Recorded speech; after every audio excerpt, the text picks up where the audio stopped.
Welcome, everybody, to this week's edition of Valpo Football Weekly, presented by Lakeshore Bone and Joint Institute. Brandon Vickery with you. Glad to be joined by the head coach of the Valpo football program, Landon Fox. And unfortunately, no game to talk about this week as something that's kind of out of everyone's control in terms of a hurricane impacting the state of Florida and impacting your football team's ability to get there to play Stetson. What was the process like in making that decision this week, and how did the players respond to the news that unfortunately there was no game to play? Yeah, I think first and foremost, we were disappointed. But that being said, there are bigger things in football, and our thoughts and prayers go down to the people in Florida dealing with, the aftermath after the hurricane. And so I think that's at the forefront. Obviously football is very important, but we do need to keep things in perspective, and that's something we talked about with our team last week. And another thing that we talked about is, we can't control, you can't control the uncontrollables. We have to control what we can control. For a while, there was indecision on just what may happen. And so it was, hey, take it one day at a time and control what we can control moving forward. After finding out that it would be postponed, then you go into a little bit more of a bye-week mode that we've done in the past. Talk more about that in a moment, but I thought Paul Oren did a nice story on this week and talking about the Chilton family. Obviously, this would have been a big game for them with Valpo playing in Florida for the first time in Austin's career, but also about the Valpo football parents in general. I wanted to use this chance to ask you to talk a little bit about the parent support that you receive and how important that is to your program.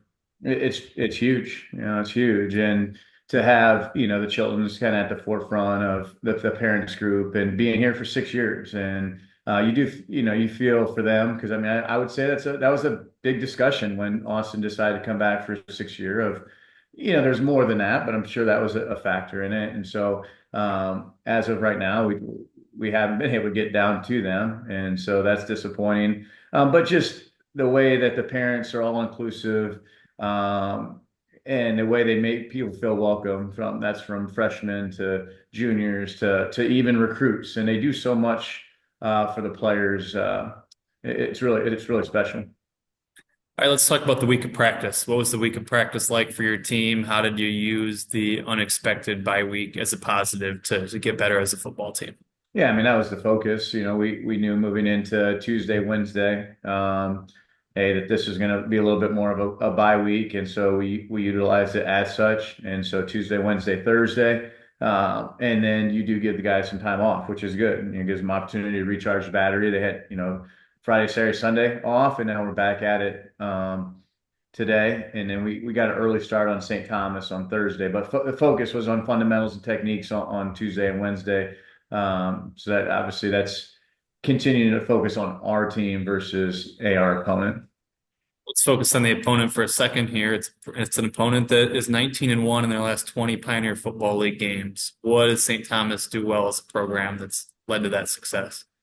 It's consistency. It's the number one. It's important to them. They do a really good job in terms of supporting the program, and you can see that. And so the consistency with which they had, the head coach has been there a long time, defense coordinator 15 years, and so when you have that continuity, really good things happen, and you can improve year to year. And it's always a very well coached football team, and they're big and they're physical, play really, really hard. And so they do the easy things well. And so, you have to do the same thing.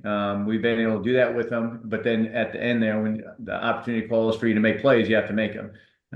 We've had those chances in a couple of games that we've played against them, and then you just have to finish it.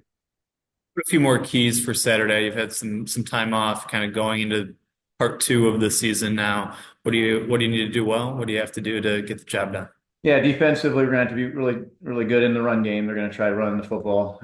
So we have to be good there and stop the run and eliminate big plays. Offensively, we got to score points. And, when we do have opportunities, we got to capitalize on them. And we have to be just more efficient as a whole. We can't get behind the chains. If they create negative yards plays, that's going to cause trouble for us. And then, be very sound in the kicking game. That to me is the key in the game. Should be good weather, I think, in the forecast. We hope everyone will come out. It's a 1 o'clock kick at Brownfield, and another nice day of football on tap in terms of the weather on Saturday as Valpo welcomes in St. Thomas. Tickets.valpoathletics.com for ticket information. And we'll talk to you again next week on Valpo Football Weekly, presented by Lakeshore Bone and Joint Institute.